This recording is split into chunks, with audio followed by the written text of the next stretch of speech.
اللهم إني أسألك علما نافعا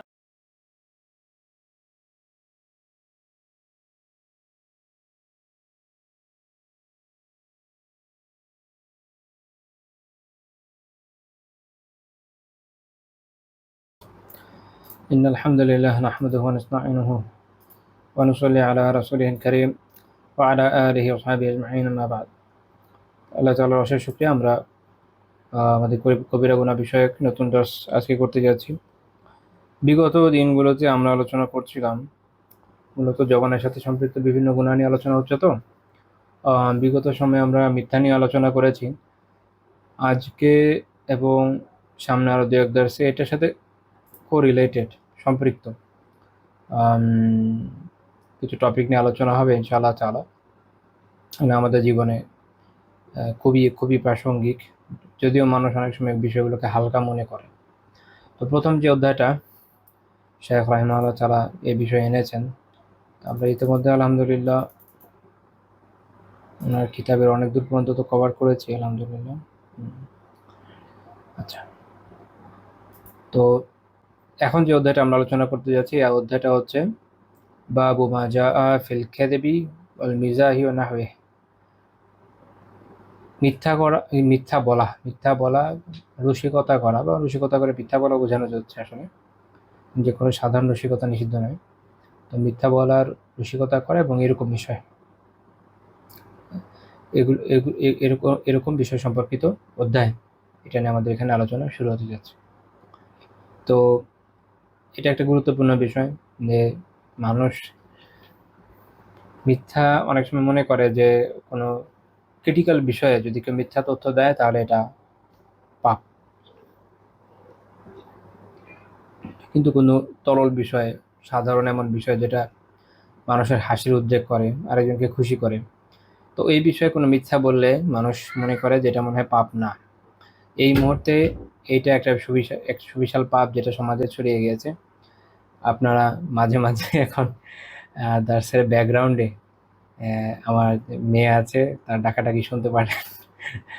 তো আলহামদুলিল্লাহ দৌড়ঝাঁপ করার দৌড় তো এখনো দেওয়া শুরু করেনি, হাঁটার বয়স চলে এসেছে। তো দরজায় এসে ধাক্কাধাক্কি করা এবং ডাকাডাকি করা, এটা এখন তার মোটামুটি একটা অভ্যাস হয়ে গেছে। তো তার জন্য দোয়া করবেন, আল্লাহ তাআলা তাকে নেক হায়াত দেন, হেদায়েতের উপর জীবনযাপনের তৌফিক দান করেন, আমিন। আলিমা আবিদা হিসেবে কবুল করেন, আমিন।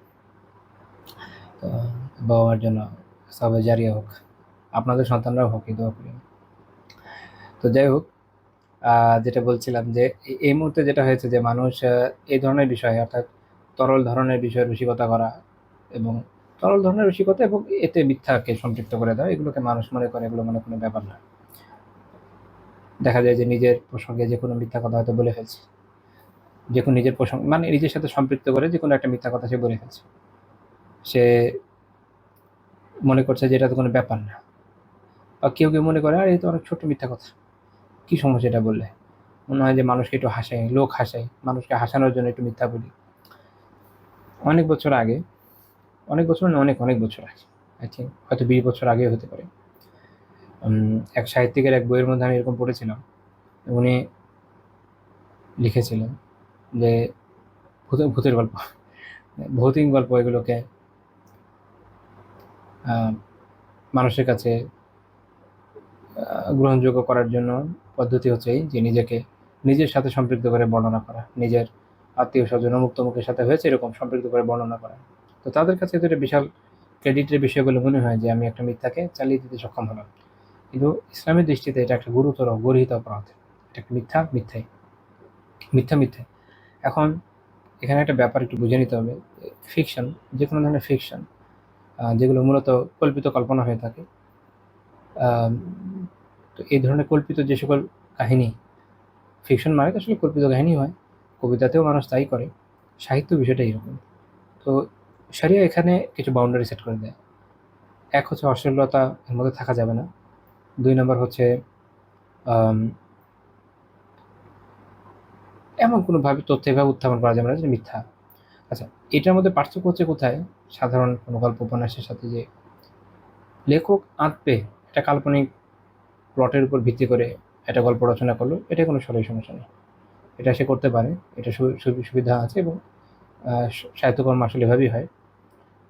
আর পাঠকরা সেটা পড়তেও পারে, সেটা সমস্যা নেই। সমস্যা হচ্ছে যেটা, যে লেখক একটা মানে নিজের সাথে সম্পৃক্ত করে ধরে নিতে একটা গল্প তৈরি করলো যে আমার জীবনে এই হয়েছে, আসলে এগুলো কিছু হয়। আপনারা জানেন যে অনেকে নিজেকে, নিজের পিতামাতাকে, নিজের পূর্বপুরুষকে মহিয়ান গরিয়ান দেখানোর জন্য, আমাদের দেশে কম হয় না, তাই না, বিভিন্ন রকম গল্প উপন্যাস তৈরি করে বসে আছে, কিংবা এ ধরনের বিভিন্ন বিভিন্ন ধরনের লেখনী তাদের কলম দিয়ে বের হয়ে এসছে। এগুলো বৈধ না, আপনি মিথ্যা তথ্য দিতে পারেন না। একটা হচ্ছে যে বলে দিচ্ছে যে গল্পটা পরিপূর্ণরূপে কাল্পনিক, একদমই কাল্পনিক, এটার সাথে সত্যের কোনো রিলেশন নেই। কখনো কখনো একজন ঔপন্যাসিক একটা উপন্যাস লিখতে গিয়ে থার্ড পার্সনে লেখে, কখনো ফার্স্ট পার্সনে লেখে, এটা সমস্যা না যে ফার্স্ট পার্সনে লিখলো, কারণ পুরোটাই কাল্পনিক। কিন্তু সে যদি এটাকে আত্মজৈবনিক রচনা হিসেবে উত্থাপন করে, তখন তার জন্য একটা দায়বদ্ধতা থাকবে যে তাকে অবশ্যই সত্য কথা বলতে হবে, এখানে মিথ্যা বলতে পারে না। হ্যাঁ, সত্য মনে করে যদি ভুল করে মিথ্যা বলে, এটার জন্য শরীয়তে ছাড় আছে, অন্য বিষয়। হতে পারে যে মানুষের স্মৃতি ধোঁকা দেয়। অনেক আগে আবুল নসর আহমদ সাহেবের একটা বই পড়েছিলাম, আমার দেখা রাজনীতি 50 বছর। ওখানে উনি একজনের ব্যাপারে বলেছিলেন যে তিনি যখন তার নিজের আত্মজীবনী নিয়ে লিখতে আসছিলেন, তো আবুল নসর সাহেব তাকে একটা পরামর্শ দিয়েছে যে আপনি অবশ্যই ওই সময়কার পেপার কাটিংগুলো দেখবেন, কেননা মানুষের স্মৃতি ধোঁকা দেয়। ওই ভদ্রলোকের কথা ছিল যে আরে আমার স্মৃতি অনেক ভালো, আমি অবশ্যই সব ঠিকই লিখবো। কিন্তু পরে যখন উনি যে কোনো কারণেই হোক পত্রিকার সাথে মিলিয়ে দেখলেন যে আসলে অনেক বিষয় ওনার স্মৃতি ওনাকে ধোঁকা দিয়েছে, এটাই বাস্তবতা, মানুষের স্মৃতি ধোঁকা দেয়। এই জন্য লেখনী সাহায্য নিতে হয়। তো এরকম দৃঢ় বিশ্বাসের সাথে মনে হচ্ছে যে এটা এরকমই হয়েছিল, লিখলেন কিন্তু আসলে হয় নাই, প্রমাণিত হলো, এটা আপনার দায় নেই, আপনি তো দৃঢ় বিশ্বাস থেকে লিখেছেন। আর মানুষের স্মৃতি এরকমই, ইচ্ছাকৃতভাবে মিথ্যা কথা বলা, এটার মাধ্যমে এই ধরনের ফিকশন রচনা করলে ওটা হলো অবৈধ। এটা হচ্ছে একটা মানে একটা গাইডলাইনের মতো, যে আপনি কোনটা করতে পারবেন, কোনটা করতে পারবেন না। তো তাতে আপনাদের কাছে বিষয়টা পরিষ্কার হয়ে যাবে যে কোন ধরনের উপন্যাস পড়া যায়, কোনটা পড়া যায় না, বা কোনটা লেখা যায়, কোনটা লেখা যায় না আর কি। তো আরেকটা যেটা, সেটা হচ্ছে যে মানুষ রসিকতা করার জন্য দেখবেন নিজের মামা, দাদা, চাচা, চোদ্দ গোষ্ঠীর নামে, নিজের নামে, আত্মীয় স্বজনের নামে বিভিন্ন মিথ্যা কথা লেখছে, যেগুলো আদৌ তার জীবনে ঘটেনি। সেগুলোকে বলছে এই জন্য তার মনে হচ্ছে এটার মাধ্যমে ওনারা খুশি হয়ে যাবে, হাসবে। বা এখনকার সময় ফেসবুকে তার ফেসবুকের অ্যালগোরিদমে এরকম যে ধরনের লেখনী বুস্ট হয়, ওনার কাছে পৌঁছাবে, ওনারা অনেক লাইক শেয়ার দিবে। এবং এখন তো এই অবস্থা হয়ে গেছে যে এই ধরনের রসিকতা কেন্দ্রিক বিভিন্ন ধরনের কন্টেন্ট, এগুলোর বিপুল পরিমাণে চলছে, ফেসবুক হোক, টিকটক হোক, বিভিন্ন মাধ্যমে, এবং এগুলোর মাধ্যমে মানুষ টাকা কামানোর চেষ্টা করছে। এখন সাধারণ 8-10 জন মানুষের অভ্যাস হচ্ছে এরকম যে তারা যে কোনো কিছু পায়, তা কিন্তু যাচাই বাছাই করে না, যেটাকে হালাল হলো না হারাম হলো, পেয়ে গেছে, খুশি হয়ে গেছে, আর এটা দেখে খুব মজা লাগছে, হা হা হা হা হা, এরকম। তো আমাদের এটা কমন সমস্যা যে দেখবেন কোনো নতুন স্কিম আসলো ব্যবসার, তো কিছু লোক আছে ঝাঁপিয়ে পড়বে, একদম ইনস্ট্যান্ট ঝাঁপিয়ে পড়বে, হালাল হারামের চিন্তা ভাবনা নেই। ঝাঁপিয়ে পড়ার পরে তখন তার মনে হবে, যখন কেউ এসে কোনো আলিম হয়তো তাকে বলছে যে না এটা তো আসলে হালাল না, এটা এই সমস্যা আছে, তখন সে দলিল খুঁজবে কেন এটা হালাল, কারণ অলরেডি সে তো ইনভেস্ট করে ফেলেছে। আমাদের দেশে এমএলএম কোম্পানি থেকে নিয়ে আরো বিভিন্ন ধরনের স্ক্যাম বিভিন্ন সময় হয়েছে, যেগুলোতে মানুষ আগে ইনভেস্ট করেছে, আগে হালাল হারাম খুঁজেনি, আগে কি করেছে, ইনভেস্ট করেছে। কাটি কাটি হুজুর দেখবেন, আলিয়ার, কমের, ইসলামিক স্টাডিজের, বা তবলিগের, বিভিন্ন গ্রুপের, সালাফি, নন সালাফি, বিভিন্ন গ্রুপের কাটি কাটি লোক। আমার সাথে একবার এক হজরতের সাথে অনেকক্ষণ আলাপ আলোচনা করতে হয়েছিল। উনি এক বিমা কোম্পানির এজেন্ট ছিলেন, আস্তাগফিরুল্লাহ। তো আমার একজন শেখ ওই সময় ছিলেন, ওস্তাদ শেখ জাহিদ সাহেব হাফিজাহুল্লাহ তাআলা। তো উনি আমার ওস্তাদ, উনি এবং আমি দুজন মিলে অনেকক্ষণ কথাবার্তা বললাম, অসম্ভব, কিছুতেই বুঝতে রাজি না। হালাল, তার কাছে মনে হচ্ছে এটা হালাল বিমা, এবং সে অন্যদের কাছে এই সুদ স্কিম, মানুষের কাছে এই সুদ স্কিম পৌঁছে দিচ্ছে, এবং এটা এটা দেশে উপার্জন করে যাচ্ছে। সে আবার মাঝে মাঝে খণ্ডকালীন এক মসজিদের ইমামতিও করে। এটাই হচ্ছে আমাদের সিচুয়েশন। আমাদের এখানে যেটা হয় যে কেউ নতুন কোনো কিছু যখন নিয়ে আসে, দেখবেন যে সবাই আগে ঝাঁপিয়ে পড়ে, আগে এটা দেখে না এটা হালাল না হারাম। আজকে শেখ আল্লামা নাসিরুদ্দিন আলবানী রহমাতুল্লাহ তাআলার বিভিন্ন লেখা, যত বিভিন্ন বিষয়ে লেখা বয়ান যা আছে এগুলোকে সংকলন করেছে কয়েকটা আলাদা আলাদা বিশাল বিশাল বিশ্বকোষে। তার মধ্যে একটা হচ্ছে ওনার আকিদা বিষয়ক আলোচনা সংকলন, অনেক বড়, 11 ঘন্টার মতো হবে। আলহামদুলিল্লাহ আমার কাছে একটা হার্ড কপি আছে। ওইটার প্রথম খণ্ড পড়ছিলাম, ওখানে এক জায়গায় একটা প্রশ্ন করেছিল, আমি মানে ইবনু তাইমিয়া রাহিমাহুল্লাহ একটা কল, ইবনু তাইমিয়া রাহিমাহুল্লাহর বই থেকে সরাসরি পরিণত এখান থেকে পড়েছে, এই জন্য ওনার এখান থেকে আমি কোট করছি। সেটা হচ্ছে যে আলোচনা জামার বৈশিষ্ট্য হচ্ছে যে তারা দলিল অনুসরণ করে, তারপর কোনো একটা বিষয়ে বিশ্বাস করে। আর আহলে বাতিল, তারপর যারা প্রবৃত্তির অনুসরণকারী, যারা বিদাত, এরকম বিভিন্ন গোষ্ঠী যারা, এদের বৈশিষ্ট্য হচ্ছে যে এরা প্রথম একটা বিষয় অনুসরণ করা শুরু করে, পরে দলিল খুঁজছে যে এটার পক্ষে কী কী দলিল পাওয়া যায়। এটা একটা গুরুতর পার্থক্য, মনে রাখতে হবে। খুবই খুবই খুবই গুরুত্বপূর্ণ পার্থক্য। তো এই অভ্যাসের কারণে সমাজে বিভিন্ন ধরনের খুব হারাম খুব সহজে বিস্তার লাভ করে, এবং যেহেতু মানুষ যাচাই বাছাই করে না, সে এটার প্রতি ইনভলভ হয়ে যাওয়ার পরে যখন খনন শোনা যাচ্ছে এটা হারাম, মানতে চান। এবং কিছু কিছু বিষয় এরকম হয়েছে যে যুগ যুগ ধরে এত ব্যাপকভাবে প্রচলিত হয়ে গেছে, এখন যদি কোনো আলেম এসে গবেষণা করে প্রমাণ করে দেন যে এতকাল ধরে অন্যরা যেটাকে হালাল মনে করছে সেটা হালাল হয়নি, এটা হারামই হয়েছে, এখন আর কেউ মানতে রাজি হবে না। এই জন্য আসলে অনেক বিষয় আলিমদের কিছু দায়িত্ব তো আছে, সময় খুব স্ট্রিক্টলি বাধা দেওয়া, কিন্তু অনেক সময় এটা করা হয় না। কেন করা হয়, তো আল্লাহ তাআলা সবচেয়ে ভালো জানেন, এটা আমি বলতে পারবো না। বাট হয় না, অনেক ক্ষেত্রে দেখা যায় যেটা হয় না, এবং পরে একটা পর্যায়ে গিয়ে বিষয়গুলো এত ব্যাপকতা লাভ করে যে এটা থামানো খুব কঠিন হয়ে যায়। যেমন 80-র দশকে এটা একটা চিন্তা ছিল যে তখন যে রাষ্ট্রায়ত্ত ব্যাংকগুলো ছিল এগুলোর এগুলোর যে উপার্জনটা হারাম হবে কিনা। এখন ব্যাংক, সুদী ব্যাংক যেগুলোতে বাংলাদেশে আসলে ইসলামী ব্যাংক করা খুব টাফ, কারণ বাংলাদেশে যে আইন, ব্যাংকিং যে ল, ওই আইনের আওতায় আপনি আসলে চাইলেও পারবেন না। কারণ যারা ট্যাগ দিয়েছে দিয়েছে যে কোনো কারণেই হোক দিয়েছে, কিন্তু আসলে করা পসিবল না। ওই এটার যে ওভারঅল যে প্রফিট ডিস্ট্রিবিউশন বলে যেভাবে তারা চালাচ্ছে, ওটা আসলে সরাসরিভাবে প্রফিট ডিস্ট্রিবিউশনের সাথে মিলে, এটা ইন্টারেস্ট ডিস্ট্রিবিউশনের সাথে মিলে ভালো। তো যাই হোক, এই আলোচনা অন্য আলোচনায় চলে যাবো। আমরা মূল পয়েন্টে থাকি, সেটা হচ্ছে যে 80-র দশকের দিকে যখন এটার একটা আলোচনা ছিল যে সরকারি ব্যাংকগুলোতে ওরা তো সুদই নিচ্ছে, এখন ওইখানে জব করা জায়েজ হবে কিনা, তখন এমন কিছু আলেম যাদের হাতে ওই সময় বড় বড় পত্রিকা ছিল, ইসলামী পত্রিকা, ম্যাগাজিনস, ওনারা এটা মনে করেছেন যেহেতু এটা একটা গভর্নমেন্ট জব, সবাই গভর্নমেন্টের আন্ডারে জবে যাচ্ছে এবং গভর্নমেন্ট এটার জন্য স্যালারি দিচ্ছে, ওই সময় তো এটা লিমিটেড কোম্পানি না, কাজে এদের জব হালাল হবে।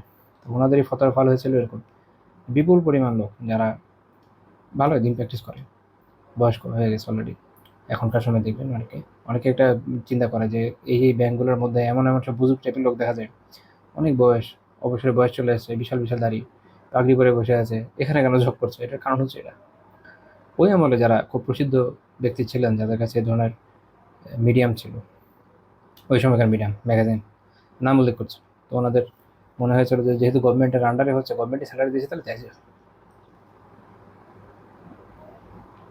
যাই হোক। এইসব কারণের কারণে অনেক সময় মানুষ ভুল পথে চলে যায়। তো এই জন্য এটা জরুরি যে সময় সতর্ক করে দেওয়া, যখন করা হয় না তখন আসলে ক্ষতিটা এত ব্যাপক হয়, এটা পরে ঠিক করা খুব মুশকিল। তো আমাদের করণীয় হলো কি, যে কোনো কাজের জন্য আগে চিন্তা করা যেটাকে আসলে বৈধ কি বৈধ না, যদি বৈধ হয় করলাম, না হলে করলাম না। তো আমরা তো করে ফেলি, করার পরে পরে যখন জানা যায় যে না এটা বৈধ না, তখন পড় লাগে আছে এটা কীভাবে হলো। তো রসিকতার ক্ষেত্রে, তরল রসিকতার ক্ষেত্রে, মানুষকে হাসানোর ক্ষেত্রে, ঠাট্টা করার ক্ষেত্রে মানুষ অবলীলায় মিথ্যা বলে ফেলে, এবং তারা মনে করছে যে জায়গায় মনে কোনো সমস্যা নেই, অনেক বড় সমস্যা আছে। আমরা এই বিষয়ে আলোচনা দেখব ইনশাআল্লাহ তাআলা। আল্লাহ তাআলা সূরা বাকারা 67 নম্বর আয়াতে বলেছেন, এটা হচ্ছে সূরা বাকারার মূল ঘটনা হচ্ছে এটা, যখন মূসা আলাইহিস সালাম, ওখানে মূলত একটা মোকদ্দমা ছিল যে কোনো এক লোক নিহত হয়েছিল, কে হত্যা করে যেটা তারা খুঁজে পাচ্ছিল না বনী ইসরাঈলের মধ্যে।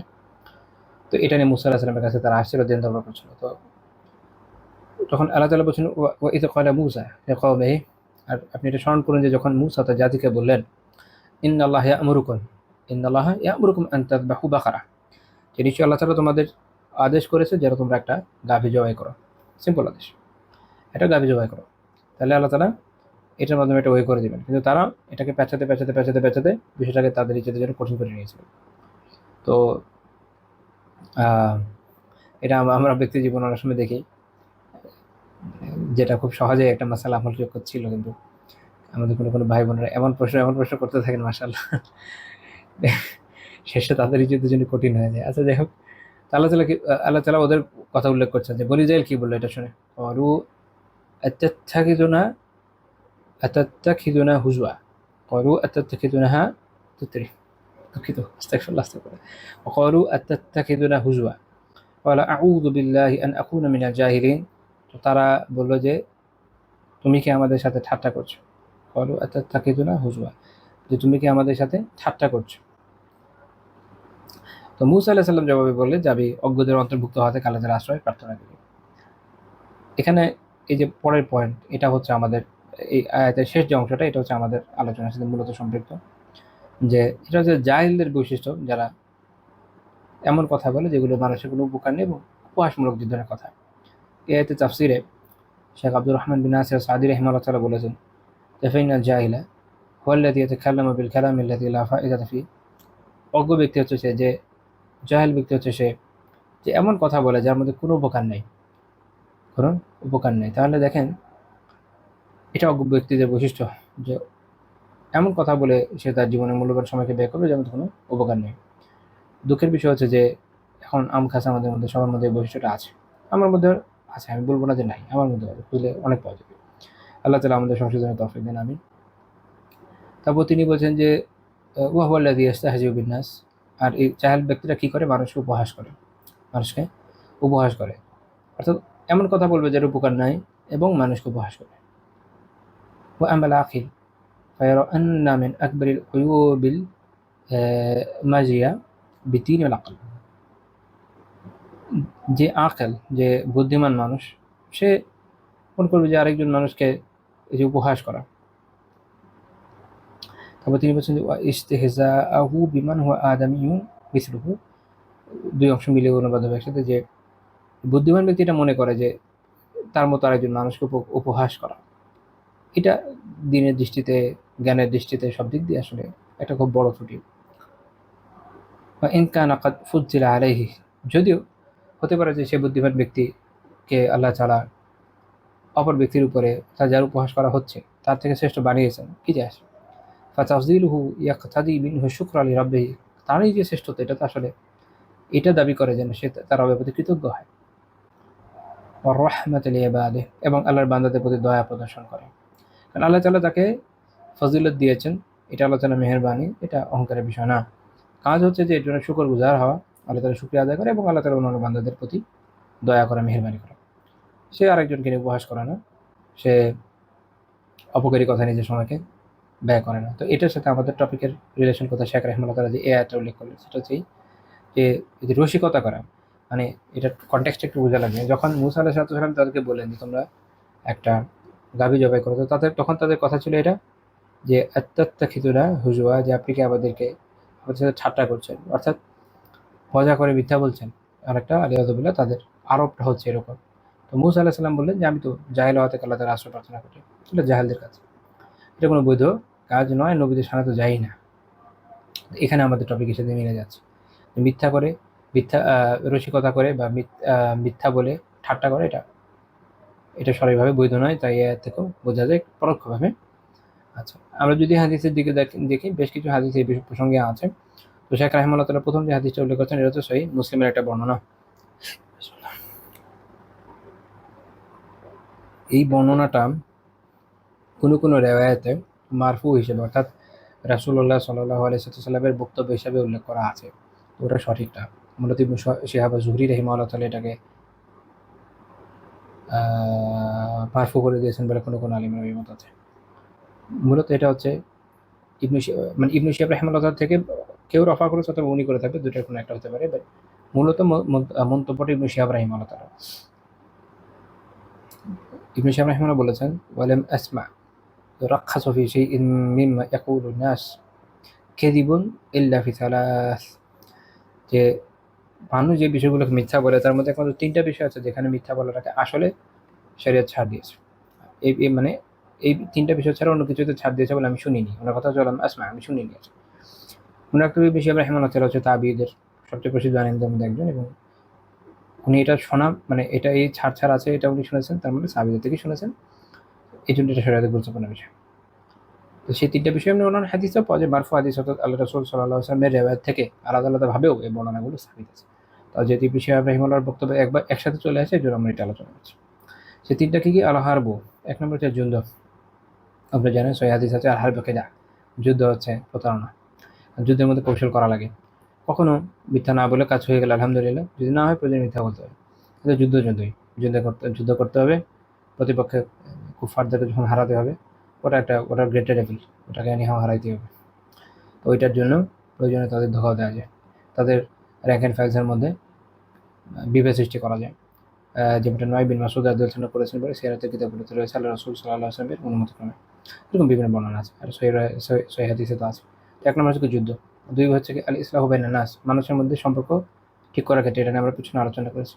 ওয়া হাদিসুর রাজুলি ইমরাআতাহু ওয়া হাদিসুল মারআতি যাওজাহা, স্বামী যখন স্ত্রীর সাথে, স্ত্রী যখন স্বামীর সাথে সম্পর্ক ঠিক করার জন্য কোনো কথা বলে, লাইক লেগে গেছে দুজনের মধ্যে, অবস্থা খুব খারাপ, তালাক হওয়ার চেয়ে যদি মিথ্যা বলেও সম্পর্ক ঠিক রাখা যায়, মাঝে এটা সে হয়তো বললো যে দেখেন তো, যদিও এখন তার মনে অনেক মানে অনেক গরম, আর তারপরে বলছে যে আচ্ছা আমি তো আপনাকে অনেক মিস করছি, লাইক এরকম নিরীহ নির্দেশ কথাবার্তা এগুলো বলে বলে যদি সম্পর্ক ভালো রাখা যায়, অনেক অনেক ভালো, আলহামদুলিল্লাহ। তো এটা উনি বলার সাথে আমাদের আমাদের এই টপিকের উদ্দেশ্য কীভাবে একসাথে মিলে যাচ্ছে, সেটা হচ্ছে যে এই তিনটা জায়গায় ছাড় আছে, মানে অন্য জায়গায় ছাড় নেই। তো তার মানে হাসি ঠাট্টা করে কেউ যে মিথ্যা বলবে, এটার সুযোগটা আসলে সারিয়া নাই। এটা সহিহ মুসলিমের 2605 নম্বর হাদিস। সুনান আবু দাউদের 4991 নম্বর হাদিসে আব্দুল্লাহ বিন আমর রাদিয়াল্লাহু তাআলা আনহু বর্ণনা আছেন, এবং এটা খুব ক্রিটিক্যাল একটা জিনিস। এটা পরপর দুইটা হাদিস ইনশাআল্লাহ আমরা দেখব ইনশাআল্লাহ তাআলা। সেটা হচ্ছে যে উনি বলছেন যে যখন উনি যখন ছোট ছিলেন, তখন তিনি বলছেন যে দাআতি উম্মি ইয়াওমা ওয়া রাসূলুল্লাহ সাল্লাল্লাহু আলাইহি ওয়াসাল্লাম কাঈদুন ফি বাইতিনা, একদিন আমার মা আমাকে ডাকলেন এবং আমার আল্লাহ রাসূল সাল্লাল্লাহু আলাইহি ওয়াসাল্লাম তখন আমাদের বাসায় বসেন। فقالت هل تعالى أؤتيك هل تعالى أؤتيك তার মা বলছে যে হ্যাঁ চাল উতিকা, তুমি আসো আমি তোমাকে দেবো। বাচ্চার মারা ডাকে না যে আসো আসো আমি তোমাকে এটা দিব ওটা দিব বলেন। তো উনি বলছেন যে হাল চাল, আমি আবার হাল বলে ফেলেছি, হা চাল উচিকা, যে তুমি আসো আমি তোমাকে দেব। তো আল্লাহ রাসূল বলেন যে বাবা আরতি আনতু অতি, তুমি তাকে কি দিতে চেয়েছো? তিনি বলেন যে অতি হিতামর, আমি তাকে খেজুর দেব। তখন আল্লাহ রাসূল সাল্লাল্লাহু আলাইহি ওয়াসাল্লাম বললেন যে আমা ইন্নাকি লাউ লাম তুতিহি শাইআ কুতিবা আলাইকি কিযবা, যদি তুমি তাকে কিছু না দিতে, যেহেতু তুমি কি বলেছো যে আসো তোমাকে দিব, উনি আবার এটা বলেনি তোমাকে খেজুর দেবো, তাহলে আরেক ক্রিটিক্যাল ইস্যু হতো, যে যেটা বলতেন ওটাই দিতে হতো। তো এখন যেহেতু শুধু বলেছেন যে আসো তোমাকে দেবো, তো আল্লাহ রাসূল সাল্লাল্লাহু আলাইহি ওয়াসাল্লাম জিজ্ঞেস করেছেন যে কি দিবে, তখন উনি বলেছেন যে খেজুর দেবো। আল্লাহ রাসূল তখন বলছেন যে যদি তুমি তাকে আসলে কিছু না দিতে, যেহেতু কিছু একটা দেওয়ার কথা বলেছে, কিছু যদি না দিতে, তাহলে তোমার নামে মিথ্যা লেখা হতো। কারণ এটা হচ্ছে ধোঁকা, সন্তানকে ধোঁকা দেওয়া হচ্ছে, বলা হচ্ছে যে আসো তোমাকে দেবো, কিন্তু কিছুই দেওয়া হচ্ছে না। তো সন্তান তো এই চিন্তা করে আসবেন যে তাকে হয়তো কিছু একটা ভালো কিছু দেওয়া হবে। এখন যেহেতু উনি খেজুর দিবে, তাহলে এটা মিথ্যা হচ্ছে না, আসলেই দিচ্ছে। এটা সুন্নাহ আবু দাউদের 4991 নম্বর হাদিস। শোয়েব রাহিমাহুল্লাহ হাসান আল গায়রি বলেছেন, এবং আহমদ রাহিমাহুল্লাহ মুসনাদে আরেকটা হাদিস উল্লেখ করেছেন 9836 নম্বর হাদিস আবু হুরায়রা রাদিয়াল্লাহু তাআলা আনহু থেকে। তিনি বলেছেন আল্লাহ রাসূল সাল্লাল্লাহু আলাইহি ওয়াসাল্লাম বলেছেন, মান ক্বালা লিসাবি, যে তার সন্তানকে বলে তাআলা হাক, আসো না, সুম্মা লাম ইউতিহ, এরপর তাকে দেয় না, ফাহিয়া কাযবা, সেটা মিথ্যা। এটা সনদ শোয়েব রাহিমাহুল্লাহ বলেছেন, বুখারী মুসলিম রাহিমাহুল্লাহ তাআলা স্বতন্ত্র সাহিহ। তো এখানে আমাদের বোঝার একটা খুবই গুরুত্বপূর্ণ ব্যাপার রয়েছে, বিশেষ করে প্যারেন্টিংয়ের জন্য। আমাদের দেশে প্রচলিত ধারণা অনেকটা এরকম যে দুনিয়াতে শুধুমাত্র সন্তানই বাবা মার হক নষ্ট করে, বাবা মার সন্তানের কোনো হক নষ্ট করে না, এরকম না। আমাদের দেশে তো আসলে আমাদের দেশে এমন কোনো ক্লাস নাই যে হক কোনো না কোনোভাবে নষ্ট করে না, সব ক্লাসই হক নষ্ট করে। যাই হোক, তো এটা সন্তানের হক যে সন্তান সে ভালো প্যারেন্টিং পাবে, পিতামাতার দায়িত্ব। সবচেয়ে গুরুত্বপূর্ণ বিষয় হচ্ছে যে হারাম করার মাধ্যমে তার ভালো প্যারেন্টিং হবে না। তো আমাদের সমাজে এটা খুব প্রচলিত ধরনের একটা ব্যাপার যে বাবা মা অনেক ক্ষেত্রে সন্তানের সাথে মিথ্যা কথা বলে, তুমি এটা করো তাহলে তোমাকে এটা দিব, আসলে সেটা দিবে না। তার আগে থেকে কোনো নিয়ত নেই দেওয়ার। একটা হচ্ছে যে আপনি আগে থেকে কমিটমেন্ট করলেন, হ্যাঁ তুমি যদি এটা করতে পারো তোমাকে আমি এটা দেবো। আসলে আপনি কমিটেড এই বিষয়ে, আপনি আপনার মতো চেষ্টাও করলেন, কিন্তু মানুষের সিচুয়েশন হয়, অসুস্থ হয়ে গেলেন বা আপনার ওই মাসে আর্নিং কম আসলো বা এদিকে ক্যান হ্যাপেন, আপনি দিতে পারলেন, এটা আলাদা বিষয়, এটা আপনার একটা ওজোর আছে, কিন্তু আগে থেকে নিয়ত থাকে যে আমি দেবো না। এবং এটার ফলে যেটা হয় যে সন্তানের ব্রিচ অফ ট্রাস্ট হয়, সন্তান কখনো বিশ্বাস করতে পারে না বাবা মাকে।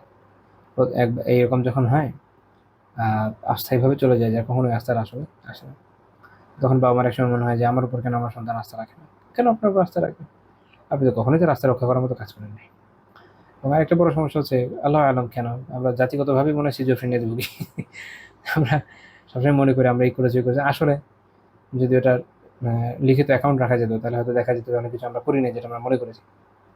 তো যাই হোক, সত্যের সাথে থাকা জরুরি, মিথ্যা কোনো অবস্থাতে যে বৈধ নয়, এটা এই হাদিস থেকে আমরা বুঝতে পারলাম। এমনকি সেটা পিতামাতা সন্তানের সাথে করতে পারে না। অর্থাৎ সন্তানকে যদি বলা হয় যে তোমাকে আসলেই তোমাকে দিব, তো দিবে, যেটা দিতে যে দিবে বলেছে, যদি স্পেসিফিক বলে যেটা দিব তো এটাই দিবে। আর যদি এমন হয় যে স্পেসিফিক না, যে তুমি যদি এটা করো বা এখানে আসো বা ও কাজটা করে দাও, তাহলে তোমাকে আমি কিছু একটা দিব, তখন আপনার জন্য এটা সুবিধা আছে যে যে কোনো বিষয় আপনি দিতে পারেন। তবে এমন কিছু দিয়ে না যে বেচারা মনই খারাপ হয়ে যায়, এটা কি হলো। হ্যাঁ, মানুষ আবার ওই জায়গায় আরেক জায়গায় চলে যায়। আচ্ছা, এবার অনেকের আবার একটা অভ্যাস থাকে কি, বিশেষ করে আমাদের আমাদের সমাজের মধ্যে মজার মজার বিষয় আছে, দেখবেন যে দাওয়াত খেতে যায় বা যে কোনো জায়গায় ভদ্রতা নামে অত্যাচার হয়। তুমি কি এটা নিবে? হ্যাঁ, আমি এটা নিব না, কিন্তু সে আসলে নিতে চায়। শেখানো হয় আগে থেকে যে তুমি যদি বলবেন যে না নিব না, কেন? যদি তার দরকার পড়ে নিবে, আর যদি না পড়ে নাই। আমাদের সোসাইটির বড় সমস্যা এখানে, মিথ্যাচারকে সিভিক এটিকেট হিসেবে অ্যাকসেপ্ট করা হয়েছে, আর সত্যবাদী তাকে এটা কি বলবো এটাকে, এটা একটা মিসকন্ডাক্ট বলে করা হয়। That's the problem. যদি আসলে আপনার লাগে বলেন হ্যাঁ, লাগলে নেন, লাগবে না না, শেষ।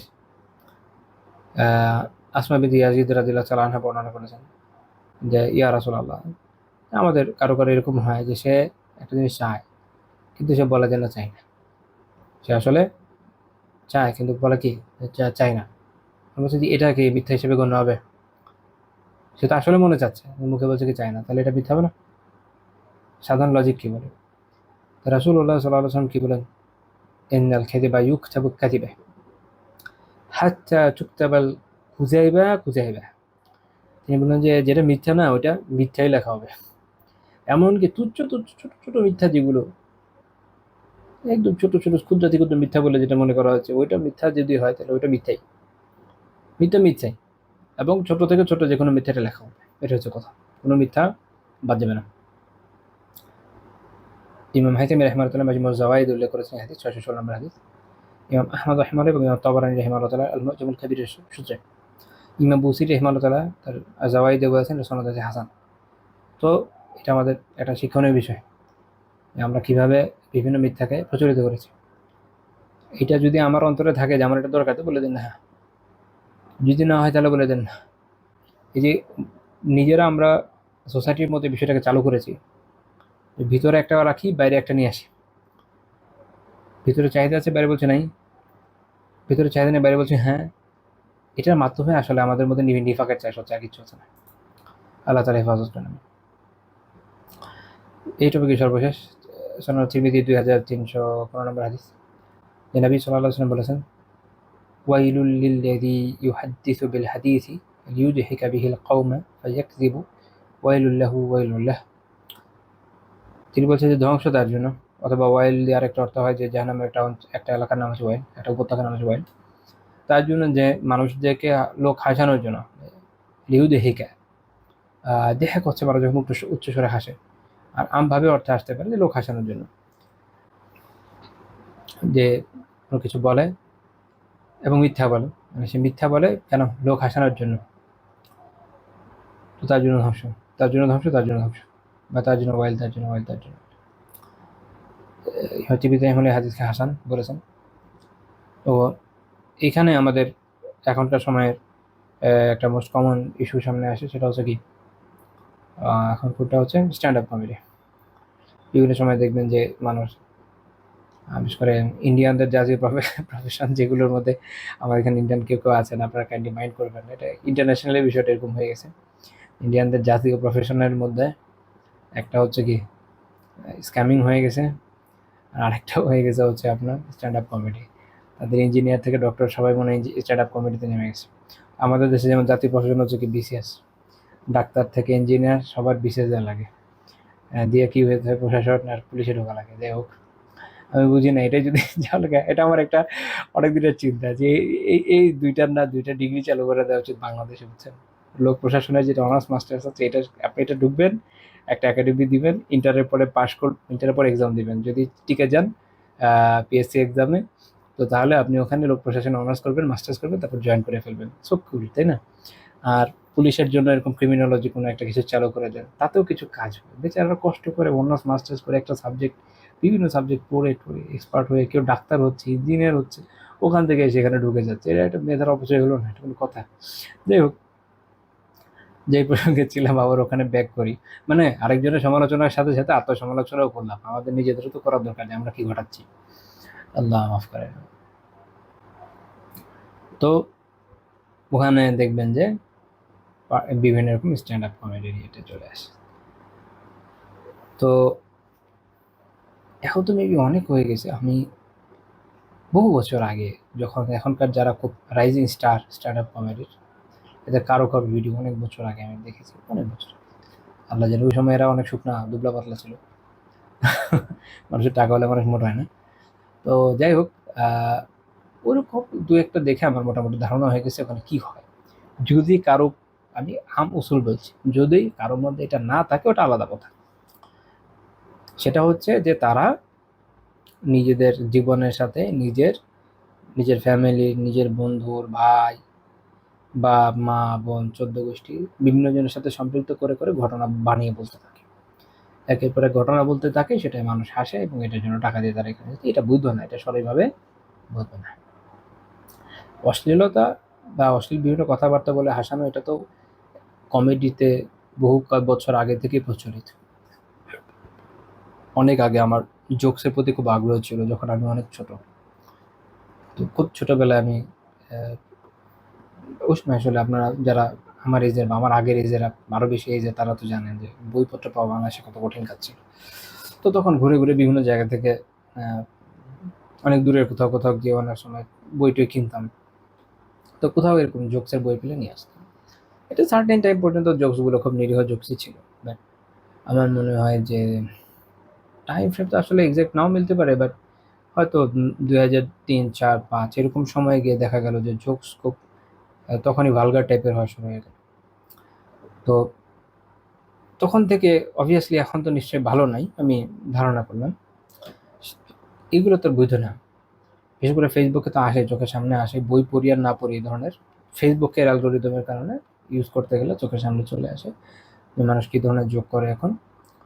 এটা সরাসরিভাবে বৈধ না, হারাম। আপনি অশ্লীল বিষয় নিয়ে জোকস করতে পারেন না, আপনি মিথ্যা কথা বলে জোকস করতে পারেন না। হ্যাঁ, আপনার জীবনে যদি বাস্তবে কোনো এমন ঘটনা ঘটে যেটা আসলেই হাস্যকর, ওটা আপনি বলেন, ওটা নিয়ে কেউ হাসুক, কোনো সমস্যা নেই। আমাদের প্রত্যেকের জীবনে আসলে হাস্যকর ঘটনার তো কোনো অভাব নেই, তাই না? বা এটা কোনো জাস্ট একটা টোটাল ইমাজিনারি একটা ইস্যু নিয়ে আপনি দুষ্টামি করলেন যে এরকম হয়েছে, এরকম হয়েছে, এরকম যদি এরকম হয়, বা কেউ এই কথা বললো স্যার যদি এই উত্তর হয়, এরকম হতে পারে, এটা আলাদা বিষয়। কিন্তু নিজের লাইফের সাথে সম্পৃক্ত করে একের পর এক মিথ্যা বলা, আমার আমার মানে বিশ্বাসযোগ্য না করলে তো মানুষ আসবে না। আমার সাথেই হয়েছে, আমার বাবা এই হয়েছে, আমার বন্ধু এই করলো, তারপর এই করলো, বা আমার আমার মামা সে এই বিষয়ে এই বলে। এইভাবে যখন হচ্ছে, আপনি এটা এটা আপনি প্রিটেন্ড করছেন যে বাস্তবেই এটা হয়েছে, তখন আপনি অ্যাকচুয়ালি মিথ্যা বলছেন। এই হলো সমস্যা। আবার এটা না বললে মানুষজন তো খাবে না, না খেলে এখানে আপনি টাকা দিয়ে আসবে তাহলে এইভাবে যদি আপনি প্রফেশন বিল্ড করেন, ইটসেলফ এটা জায়েজ হবে না, ওটা হারামই হবে। এটা মনে রাখা উচিত। এবং শুধু এটা ওখানকার জন্যই প্রযোজ্য তা না, যারা প্রফেশনাল হচ্ছে, আমাদের দেশে যেহেতু আলহামদুলিল্লাহ এই বস্তু প্রফেশনালি সেভাবে জনপ্রিয় না, কিন্তু মানুষের মধ্যে একটা টেন্ডেন্সি আছে, মানুষের পার্সোনাল আলাপচারিতায়, বন্ধু বান্ধবদের মধ্যে, অফিসে বা বিভিন্ন জায়গায়, তারা যখন একজন একজনকে হাসাতে চায়, তারা এরকম বিভিন্ন নিজের জীবনের সাথে সম্পৃক্ত করে। যে শুরুতে যে ঘটনা বলেছিলাম এক ভদ্রলোকের লেখা থেকে, এইভাবে উত্থাপন করে বিষয়টাকে হাস্যকর একটা চেহারা দেওয়ার চেষ্টা করে এবং এটা দিয়ে অন্যদেরকে হাসাতে চায়। এই হাদিসে এই বিষয়টাকে নিষেধ করে দেওয়া হয়েছে এবং এটা হালকা ধমকি দেওয়া হয়নি, খুব গুরুতর ধমকি দেওয়া হয়েছে, জাহান্নামে ধমকি দেওয়া হয়েছে। এটা করা যাবে না। এটা আমাদের জন্য খেয়াল থাকে। আল্লাহ তাআলা আমাদের বোঝার তৌফিক দেন, আমিন। এগুলো এমন বিষয় যে এখন এর মজার কথা বলি, অনেকে এরকম কথা বলে যে সবই যদি হারাম হয় তাহলে আমাদের জীবনে আমরা কিভাবে এটাকে এনজয় করবো। দেখেন, ব্যাপার হলো কি, শরিয়া হালাল এনজয়মেন্টের আসলে অভাব রাখে না। সমস্যা হচ্ছে কি, যে আমরা হারামের ভিতরে এমনভাবে ঢুকে গিয়েছি না, চাইলে কি যে বের হয়ে আসতে পারি টাইপের অবস্থা, বাট চেষ্টা তো করতে হয়। যেমন আমরা যথাসম্ভব বিভিন্ন হারাম ট্রানজ্যাকশন থেকে বেঁচে থাকার চেষ্টা করতে পারি, কিন্তু এখনকার সময়ে শতভাগ ব্যাংকিং, অন্তত মোবাইল ব্যাংকিং একদম তো আমরা কি করতে পারি না, ছেড়ে দিতে পারি না। তখন আমাদের ওই উসুল ফাত্তাকুল্লাহ মাস্তাতা'তুম, আল্লাহ তাআলা কোরআনে যেমন বলেছেন যে আল্লাহকে ভয় করে সাধ্য মতো। আমার সাধ্য যতটুকু লাই, যেমন আমার আলহামদুলিল্লাহ এখন পর্যন্ত, আমি জানি না কতদিন পর্যন্ত রাখতে পারবো, বাট এখন পর্যন্ত আমার কোনো ব্যাংক অ্যাকাউন্ট নেই। আমার আলহামদুলিল্লাহ না দিয়ে যেহেতু চলে গেছে, তা আমি খুলে নিই। যদি কখনো এমন জরুরত পড়ে যায় তো এটা তো আলাদা কথা। মনে হয় মাঝখানে একটা জায়গায় আমার জব ছিল, ওখানে আমার স্যালারি আসতো, আমার কিছু লস আসতো, বাট তারপর বিকাশেই আমি নিতাম। বিকাশও ব্যাংকিং, বাট মূল ব্যাংকের হিসেবে আর কি, শিশু ব্যাংকে হিসেবে বললাম। সুবিধা কোথায়, খুব তাড়াতাড়ি উঠায় নিয়ে ফেলতে পারি। ওখান থেকে এখনও তো ডিপিএস টিপি শুরু করেছে দেখলাম, কোনদিন আবার বড় মাপের ফুল ব্যাংকিং চালু করে আল্লাহ তাআলা জানেন। যাই হোক, তুলনামূলক ছোট হিসেবে আমি বুঝাচ্ছি যে অনেকে মনে হতে পারে দুটো পার্থক্য, কিছু কিছু পার্থক্য আছে, কিছু পার্থক্য আছে। পার্থক্য থাকার কারণে বিকাশের এজেন্ট হিসাবে যারা কাজ করে, মানে যারা না এজেন্ট বলছি না, যারা ওই যে ক্যাশ আউট ট্রানজাকশনের কাজগুলো যারা করে, দোকান টোকান দেয়, তাদেরকে আলিম এটাকে হারাম বলেন নাই। কিন্তু অ্যাট দ্য সেম টাইম কেউ যদি একটা ব্যাংক বলে দিতে, তাহলে একটা ব্যাংকে যদি কখনো ফ্র্যাঞ্চাইজি ব্যাংকিং দেওয়া শুরু হয়ে যায় বাংলাদেশে, যদি একটা এজেন্ট ব্যাংকিং বলে অদ্ভুত জিনিস আছে, একই প্রায়, তো ওইটা হলে দেখা যাবে যে আলেমরা তখন তার বৈধ বলবেন না, কিছু পার্থক্য আছে। তো মূল ইস্যু হলো এখানে যে যতটুকু না হলেই না, এটার মধ্যে থাকার চেষ্টা করা। তো যেটা বলছিলাম, তো তখন আমার হয়তো একটু এক্সট্রা খরচ গেছে, বিকাশে খরচ যেহেতু বেশি যায়, তারপর আমি বিকাশেই নিয়ে এসেছি। হয়তো ব্যাঙ্ক অ্যাকাউন্ট হলে আমার জন্য সুবিধা হতো, যতদিন আমি স্যালারি ইস্যুটার মধ্যে ছিলাম আর কি। বাকি আমার অন্যান্য যে ট্রানজ্যাকশন আছে চেষ্টা করি বিকাশে নিয়ে আসতে। আর খুব বেশি জরুরত হলে আমার পরিচিত দু একজন আছে যাদের ব্যাংক আছে, তো তাদের আছেই, কারো কারো অ্যাকাউন্ট ওদের লাগে, তাদের জব আছে, ব্যবসা আছে, অফ রাখতে পারে না, তো ঠিক আছে তাদেরটা দিয়ে দিই, তাদেরটা দিয়ে চলে আসে। আমি প্রশংসা করার মতো বিশাল কাজ করে ফেলছি এটা আমি বলতেছি না, যদি অফ রাখতে পারতাম সবটা সেটা হতো একটা ভালো বিষয় হতো আলহামদুলিল্লাহ। আমি একটা উদাহরণ দেওয়ার জন্য বললাম যে কীভাবে আমরা মিনিমাইজ করতে পারি। এখন সবটা আমরা পারবো না, এটা হলো বাস্তবতা, কিন্তু ওই যে বললাম যে যতটুকু আমাদের পক্ষে সম্ভব। এখন আমি এমন সিচুয়েশনে পড়লাম, ধরেন এমন জব নিলাম যেটা কোনোভাবেই বিকাশ বন্য কিছু দেখানো সম্ভব না, তাকে বড় কোম্পানি এবং তার প্রত্যেকটা ট্রানজ্যাকশন কোনো সার্ভিস অ্যাকাউন্ট দিয়েই হতে হয়, ব্যাংকের সাথে চুক্তি আছে, আমি চাইলেও অন্য কোনো ওয়েতে আনতে পারবো না। তখন কি আমার পক্ষে সম্ভব হবে এটা না করে বসে থাকা? আমি পারবো না। তো এইটা তো ছাড়ের জায়গা, এটা হচ্ছে বাধ্য হয়ে করা। না আমি কি নিজে থেকে করবো কিনা শখে শখে, তা তো আমি করবো না, এই হলো পার্থক্য। তো সমাজের মধ্যে এই বিষয়গুলো এত ব্যাপক হয়ে গেছে, এইটা এবং অন্যান্য গুণাগুলা, যে এখান থেকে বের হয়ে আসা কিন্তু কঠিন বিষয়। এটা আমি বলছি, যেটা সত্য কথা, আসলেও কঠিন। তো এই জন্যই সেই জামানায় ইমান ধরে রাখা স্বভাবও অনেক বেশি, কষ্ট অনেক বেশি। কোনো কোনো হাদিসে বলা আছে যে তাতে সাহাবীদের মতো স্বভাব হবে, এমনি এমনি বলা হয়নি, কারণ কষ্টটা অনেক বেশি আসলে। তো এর মধ্যেই যে যতটুকু পারবে ইনশাআল্লাহ তাআলা সে অনুপাতে স্বভাব পাবে। আমাদের কাজটা কি? আমাদের কাজ হলো চেষ্টা করা। আমরা আমাদের চেষ্টাটা করে যাব যতটুকু পারি। এই যে জানছি, শিখছি আলহামদুলিল্লাহ, এটাও তো একটা বড় বিষয়, যেটা আর ২ জন হয়তো জানেও না যে আচ্ছা এটা একটা হারাম বিষয়। আলহামদুলিল্লাহ আমরা জানলাম, আমাদের একটা জ্ঞান অর্জন হলো। এই বিষয়ে না জানার যে গুনাহ, এটা থেকে বেঁচে গেলাম। জানার মাধ্যমে সওয়াব হলো আলহামদুলিল্লাহ। এখন আমরা চেষ্টা করব। আগে অবলীলায় যে হারামটা করে ফেলতাম, এখন এটা করব না। এখন হয়তো করার আগে ভাববো না আমি এটা দার্সে শুনেছি জিনিসটা হালাল না, আমি এটা থেকে বিরত থাকলাম। হয়তো আপনি ১০০টাতে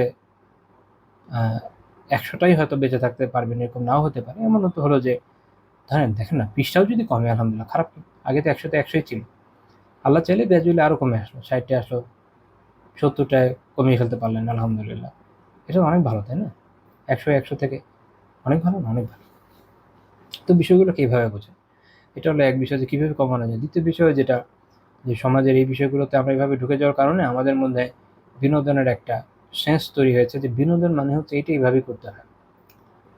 এমনকি যারা ইসলাম এর উপর আমল করছে, হয়তো কোনো দলে আছে, কোনো পলিটিক্যাল পার্টি করে বা কিছুই করে না, এমনি নিজের মতো আলহামদুলিল্লাহ পালন করে, এরা একটা বড় সমস্যায় ভোগে। এদের যেহেতু এরা এমন একটা পরিবেশ থেকে আসছে, যে পরিবেশ তারা ছাড়ে নাই, তারা আসলে ওটার মধ্যেই আছে, আলহামদুলিল্লাহ পালন শুরু করেছে, কিছু থিওরিটিক্যাল বিষয় জানে, কিন্তু আসলে বিনোদন দিয়ে উদ্দেশ্য কি? মানুষ তো কত রকম বিনোদনই গ্রহণ করে, তাই না? পশ্চিমে মানুষ কত ধরনের বিনোদন গ্রহণ করে। ফর এক্সাম্পল, বিনোদনের এটা একটা বিষয় যে মানে যেমন ধরেন গাঁজা, গাঁজা টানে না, কানাডাতে গাঁজা ওরা বৈধ করেছে, ইউএসএতে সান ফ্রান্সিসকো আই থিঙ্ক, ক্যালিফোর্নিয়াতে গাঁজা বৈধ। তো এখন তাদের ওখানে একটা দেশীয় আইন অনুযায়ী তাদের ওখানকার বৈধ। এখন ওইটা নিয়ে তাদের অনেক বিনোদন হতে পারে, তখন তাদের মনে হয় যে যেসব জায়গায় এটা নাই ইটস নট গুড। আবার ধরেন, আপনারা জানেন যে বাংলাদেশ সহ পৃথিবীর অনেক দেশ আছে এগুলোকে বলা হয় ড্রাই স্টেট। এখানে আইন আইন করে এরকম একটা রেস্ট্রিকশন দেওয়া আছে যে চাইলে যে কেউ রাস্তাঘাটে মদ নিয়ে ঘুরে বেড়াতে পারবে না, খেতে পারবে না, এগুলো ড্রাই স্টেট। তো যারা এই তরলে আসক্ত তাদের কাছে এগুলো তো ড্রাই স্টেট, শুষ্ক জায়গা, এখানে এসে মজা নেই, এখানে কক্সবাজারে গিয়ে অন্য জায়গায় গিয়ে কিনে মজা নেই। তো তারা তখন যেসব জায়গায় লিকুইড খুব অ্যাভেলেবেল সেখানে যায়। তো তাদের জন্য এখানে বিনোদনের অভাব আছে। এটা হচ্ছে এটা একটা আপেক্ষিক বিষয় যে বিনোদন দিয়ে আপনি কী বুঝছেন। শারীরিক মানসিক যে ধরনের তৃপ্তি আপনি আকাঙ্ক্ষা করছেন, এটা হালালও হয় হারামও হয়। তো এরা তো হারামের মধ্যে ডুবে আছে, কারণ আমাদের কেন ওটার দিকে যাওয়া লাগবে? 1 2 নম্বর হলো এই প্রসঙ্গে, সেটা হলো ওই যে যেটা বলছিলাম যে এই যে ধারণাটা আসলে কোন জিনিসটা আমার জন্য বিনোদন, কোনটা আসলে আনন্দের বিষয়। অনেক অনেক মানুষ আছে আলহামদুলিল্লাহ যারা এমন পরিবেশের মধ্যে নিজেরা সবসময় থাকে বা নিজেরা এমনভাবে চলার চেষ্টা করে যে তার মধ্যে তারা বিনোদনও নিচ্ছে, মজাও করছে, হাসি ঠাট্টাও করছে, কিন্তু এর মধ্যে কোনো হারাম নেই আলহামদুলিল্লাহ। তো ওই পরিবেশে যতদিন আপনি না থাকছেন বা এরকম মানুষদের সাথে ওঠা বসা না করছেন, না মেলামেশা করছেন, ততদিন আপনি কখনোই বুঝতে পারবেন না যে এটা কীভাবে হয়। আলহামদুলিল্লাহ হাসি ঠাট্টা হচ্ছে, মজা হচ্ছে, সবই হচ্ছে, কিন্তু এর মধ্যে কোনো হারাম নাই, কোনো মিথ্যা কথা নাই, কাউকে ছোট করা নাই, কোনো ধরনের গীবত নাই, বিভিন্ন মজার মজার কথা বলে মজা করা হচ্ছে, হাসা হচ্ছে। আম, কোনো এমন কোনো জোকসে বলা হচ্ছে যেটা সবাই ভাই বৈধ। তারপর ধরেন বিশেষ করে সালাফদের বিভিন্ন ঘটনা বলে হাসা হচ্ছে, আচ্ছা এরকম এরকম হয়েছিল। তারপরে নিজেদের ব্যক্তি জীবনে বিভিন্ন স্মৃতিচারণ করে হাসা হচ্ছে। তার চেয়ে বড় কথা হচ্ছে যে প্রকৃত স্বাদ, মানুষের জীবনে প্রকৃত সুখ স্বাদের জায়গা হচ্ছে কি দিকের। মানুষের অন্তরের প্রশান্তি তো দিকের থেকে আসে।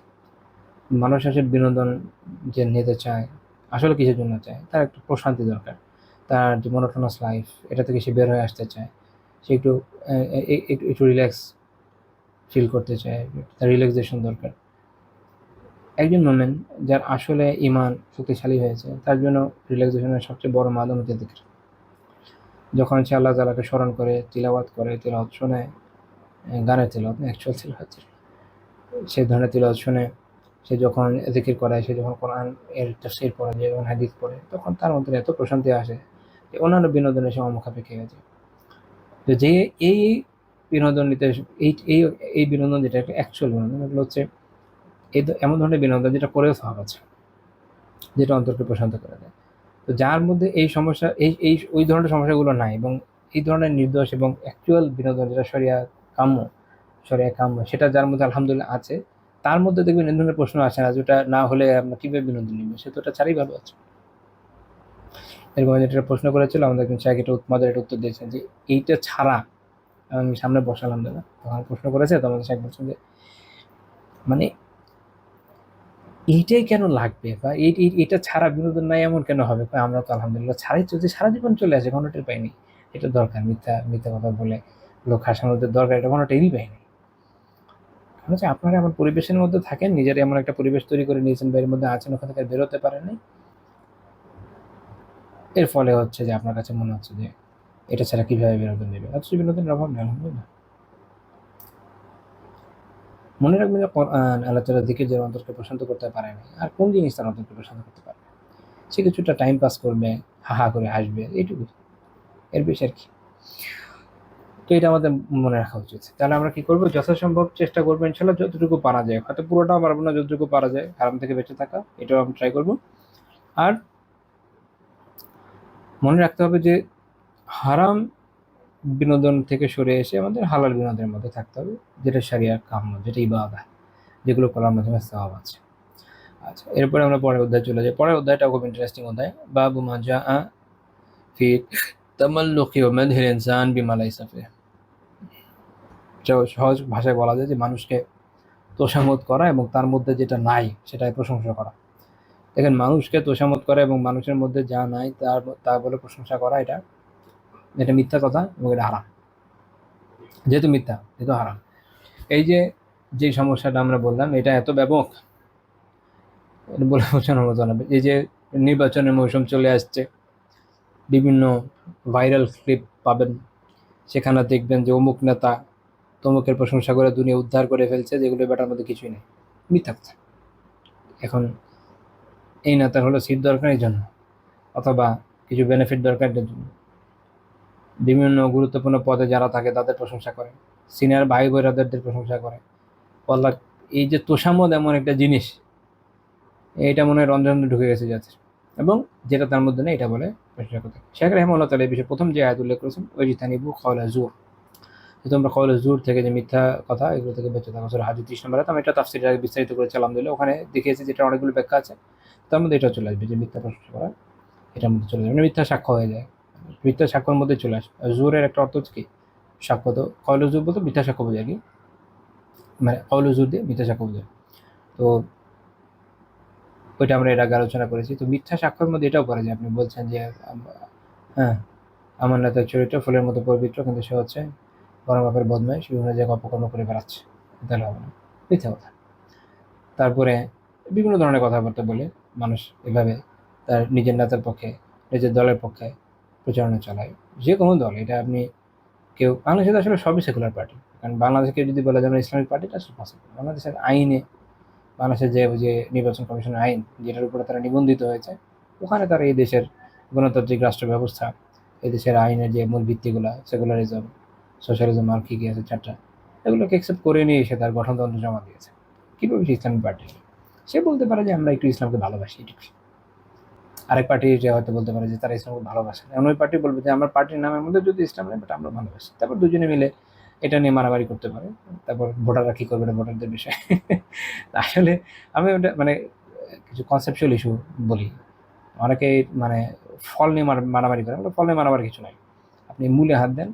বাংলাদেশের যে নির্বাচন বিধি, বাংলাদেশের যে এই নির্বাচন কমিশনের যে আইন, যেটার উপর ভিত্তি করে দলগুলো গঠিত হয়, ওই আইনে যে ধারাগুলো আছে তার আন্ডারে আসলে দেশে ধর্মভিত্তিক দল হওয়া সম্ভব না। এটা যারা নিজেদের বলছে, এটা আসলে এটা একটা ট্যাগ, ওকে ইউজ করতেছে ভালো, যেটা মনে করতেছে হয়তো করছে, যেটা তাদের ভালো মনে করুক তাদের বিষয়, কিন্তু আসলে এইভাবে হয় না।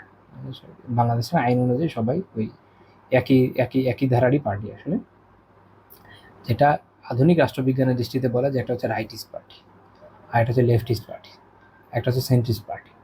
এইটা হয়, এরা হচ্ছে বেসিক্যালি সবগুলোই সেকুলার পার্টি। একটা রাইটিস্ট টাইপের সেকুলার, একটা হচ্ছে একটু সেন্ট্রিস্ট সেকুলার, কেউ হয়তো লেফটিস্ট সেকুলার, এই পার্টি। এর বাইরে আর কিছু, মানে পার্টির গঠন স্ট্রাকচার। হ্যাঁ, এখন ব্যক্তি হিসাবে সব জায়গায় ভালো মানুষ থাকতেই পারে, কেউ হয়তো খুব ভালো মানুষ, আল্লাহ আলম। আর পলিটিক্যাল নেতাদের কারোর প্রতি আমার খুব বেশি আস্থা নেই, তা আমি এই জন্য কারো এন্ডোর্স করি না। ঠিক আছে, আচ্ছা, চলেন আমরা পরে আলোচনায় যাই। তো যেটা বলছিলাম, যে দেখা যাচ্ছে কি নিজের পার্টি নিয়ে, নিজের গ্রুপের নিয়ে দেখবেন যে প্রশ্ন করে দুনিয়া উদ্ধার করে ফেলবে, এই সেই কত কথা বলবে, মিথ্যা কথা বলবে, জেনে শুনে মিথ্যা কথা বলবে, এগুলো একদম হারাম। এই বিষয়ে আমি একটা হাদিস উল্লেখ করবো, যেটা শেখ রাহিমাল্লাহ আসলে উল্লেখ করেছেন, যেভাবে ওভাবে আমি দিচ্ছি না, আমি অনেক ক্ষেত্রে চেষ্টা করি। শেখ রাহিমাল্লাহ করেছেন অনেক জায়গায় শুধু রেওয়ায়ত বিন মানা করে চলে গেছেন। অবশ্য উনি নিজে থেকে বানিয়েছেন এরকম না, উনি আগে হয়তো কোনো কিতাবে আসছে, যেমন ইবনে আব্দুল হাদী রাহিমাহুল্লাহ আল মুহাররার বা অন্যান্য কিতাবে আসছে, উনি উঠে নিয়ে আসছেন। তো আমি ওটা আবার মূল সোর্স থেকে দেখানোর চেষ্টা করি। যেমন আব্দুল বিন মাসউদ রাদিয়াল্লাহু তাআলার একটা বক্তব্য আছে, এইটা ইমাম আহমদ রাহিমাহুল্লাহ তাআলা মারফু হিসেবে আল্লাহ রাসূল সাল্লাল্লাহু আলাইহি ওয়াসাল্লামের বক্তব্য হিসেবে উল্লেখ করেছেন, আল্লাহু আলাম। তবে ইবনে মাসউদ রাদিয়াল্লাহু তাআলার বক্তব্য হিসেবে ইমাম হাকিম রাহিমাহুল্লাহ এবং ইমাম যাহাবী রাহিমাহুল্লাহ তাআলা সহিহ বলেছেন, বুখারী ও মুসলিম রাহিমাহুল্লাহ শর্ত অনুযায়ী। আর এটা এমন একটা বক্তব্য যেটা আসলে ইবনে মাসউদ রাদিয়াল্লাহু আনহু নিজের তো আর কিয়াস করে বলার মতো বিষয় না। এটা আশা করি মারফু ইবনে মাসউদ রাদিয়াল্লাহু আনহু বৈশিষ্ট্য ছিল, উনি সাধারণত আল্লাহ রাসূল সাল্লাল্লাহু আলাইহি ওয়াসাল্লাম থেকে সম্পৃক্ত করে হাদিস বর্ণনা করতেন কম, শুধু নিজের কথার মতো করে বলে যেতেন, কিন্তু অ্যাকচুয়ালি আল্লাহ রাসূলের কথাই হতো, ভয় যদি ভুল বলে ফেলি এই জন্য। তো এটা আল মুস্তাদরাকের হাদিস 8348 নম্বর হাদিস। হাদিসটা হচ্ছে, তোমরা যখন ফিতনা সম্পর্কে জিজ্ঞেস করা, উনি বললেন যে ইন্না রাজুলা লিয়াখরুজু মিন বাইতিহি ওয়া মাআহু দীনুহু, একজন ব্যক্তি হয়তো বাড়ি থেকে বেরোবে এই অবস্থায় যে তার সাথে তার দিন থাকবে, অর্থাৎ দিন নিয়ে বেরোচ্ছে। ফায়ারজিউ ওয়া মা মাআহু শাই'উন ওয়া মা মাআহু শাই'উন মিনহু, কিন্তু সে যখন বাড়িতে ফিরে আসে তার কাছে আর কিছুই থাকে না, অর্থাৎ দিন বেঁচে আসে। কিভাবে উনি ব্যাখ্যা করছেন, ইয়াতির রাজুলা লা ইয়ামলিকু লাহু ওয়ালা লিনাফসিহি দাররা ওয়ালা নাফআ, সে হয়তো এমন ব্যক্তির কাছে আসলো যে না তার নিজের ব্যাপারে বা তার উপরে কোনো ধরনের না কোনো ক্ষতি করতে পারে না কোনো উপকার। আসলে ক্ষতি এবং উপকারের প্রকৃত মালিক কে? আল্লাহ তাআলা। আমরা বলি লা হাওলা ওয়ালা কুওয়াতা ইল্লা বিল্লাহ, এর অর্থ এটাই। আসলে ব্যক্তি তো সক্ষম নয়, একমাত্র আল্লাহই সক্ষম। কিন্তু এমন ব্যক্তির কাছে এসে যাচ্ছে, গিয়ে কি করছে? ফায়ুকসিমু লাহু বিল্লাহ, সে তার কাছে গিয়ে আল্লাহর নামে কসম খায়, গিয়ে বলে যে ইন্নাকা লাযাইতা ওয়া যাইতা, বলছে আপনি অমুক তমুক, মানে খুশি করার জন্য অমুক তমুক গুণ টুন হ্যান ত্যান, আপনি মহান, আপনি ভাই, আপনার মতো আমি মানুষ দেখি নাই জীবনে, আমি কত মানুষ দেখলাম, কত নেতা দেখলাম, আপনার তো নেতা দেখি নাই, বা আপনার মতো দানবীর দেখি নাই। আল্লাহু আকবার। আলেম ওলামাদের জন্য ওনার যে খেদমত, দুনিয়াতে এরকম খেদমত কেউ করে না। এরকম বিভিন্ন বিভিন্ন রকমের কত উদাহরণ দেবো, এরকম বলতে থাকে। এরকম বলে সে ফেরত আসে একসময়, মা খাল্লা মিন হাজাতি বিষয়।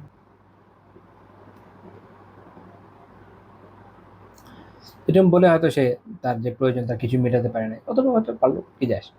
কিন্তু কি হয়, ওয়াকাদ আসখাতাল্লাহ আলাইহি, কিন্তু এর মাধ্যমে সে আসলে আল্লাহ তাআলাকে অসন্তুষ্ট করে আসে, আল্লাহ তাআলাকে রাগান্বিত করে আসে। তো তাহলে এখান থেকে মনে রাখতে হবে যে যখন মানুষ এই ধরনের কাজ করে, কারো এমন প্রশংসা করে যেটা আসলে তার মধ্যে নাই, এমন গুণের কথা বলে যেটা আসলে তার মধ্যে নাই, তার তোষামত করে দুনিয়াবি কিছু সুবিধার জন্য, হয়তো কিছু টাকার জন্য, কোনো একটা পদের জন্য, কোনো একটা জবের জন্য, কোনো ফ্যাসিলিটির জন্য, কোনো বেনিফিটের জন্য, টেন্ডার বাজার কী কী জন্য করে, অথবা তার মনে হবে কোনো দিনই খেদমতের জন্যই করছে, যে কোনো কারণেই হোক না কেন, কিন্তু সে মিথ্যাচার করছে, মনে রাখবেন যে এটার মধ্যে কোনো ফায়দা নেই, কোনো ফায়দা নেই। আখিরাত নষ্ট করা ছাড়া কোনো আর কিছু হবে না। দুনিয়াতে পেতেও পারেন, নাও পেতে পারেন। দুনিয়াতে বুঝেন আল্লাহ তাআলার প্রশংসা যদি আপনি করেন, আপনি পাবেনই, ওখানে আপনার কোনো লস নেই। হয় দুনিয়া পাবেন, নয় আখিরাতে পাবেন, অথবা দুই জায়গায় পাবেন। কিন্তু মানুষের প্রশংসা করে আপনি পেতে পারেন, নাও পেতে পারেন। প্রশংসা করতে করতে করতে করতে মুখে ফেলা তুলে ফেলে, হয় না? এরকম নাম বলছি না, কোনো এক এলাকার কোনো এক বক্তার কয়েকদিন আগে একটা ক্লিপ দেখলাম, আরেক নেতার এত প্রশংসা, আল্লাহ প্রশংসা করতে করতে উড়িয়ে ফেলতেছেন। তো বেচারা নমিনেশন পায় না, অন্য একজনকে নমিনেশন দিয়ে দিয়েছে। কী হয়েছে, পেয়েছে কিছু? হ্যাঁ, এইটুকু। তো দুনিয়াতে আপনি যখন প্রশংসা করবেন, পেতে পারেন, না পেতে পারেন, আখিরাতে কিন্তু লস নিশ্চিত, এতে কোনো কনফিউশন নেই। তো এই জন্য মানুষকে এই ধরনের তোষামত করা, যা তার মধ্যে না এগুলো করে প্রশংসা করা, মিথ্যা কথা বলা, মিথ্যা সাক্ষ্য দেয়, এটা সঠিকভাবে বৈধ নয়, এবং এটা থেকে আমাদেরকে বেঁচে থাকা জরুরি। এটা আমাদের জন্য জরুরি বিষয়, সেটা দিনই ক্ষেত্রেই হোক, সেকুলার ক্ষেত্রেই হোক, হ্যাঁ, আমাদের যে রাষ্ট্র ব্যবস্থা সেটার কথা বলছি, যে কোনো ক্ষেত্রে হোক না কেন, সব জায়গায় একই বিষয়। অনেকে মনে করে দিনই ক্ষেত্রে মনে করছে তোষামত করা ঠিক আছে, ঠিক না। আমরা এই জায়গায় দেখেছি অনেক সময় মানুষ তোষামত করে, মিথ্যা কথা বলে, মিথ্যা কথা বলে, ভাই এটা করে দেন, আপনাকে আমি চিরজীবন আপনার প্রতি কৃতজ্ঞ থাকবো। আসলে আপনি থাকবেন না, আপনার মনে এটা নাই, মুখে মুখে বলছে, এভাবে বলেন না। এগুলোর জন্য ধরপাকড় হবে, এতটুকু দিনই শিক্ষা থাকা জরুরি, কোনটা বলা যায় কোনটা বলা যায় না। আল্লাহ আমাদের বোঝার আমাদের তৌফিক দান করেন। আজকে আমাদের আলোচনা থাকছে সুবহানাল্লাহি ওয়া বিহামদিহি লা ইলাহা ইল্লা আনতা আস্তাগফিরুকা ওয়া আতুবু ইলাইক।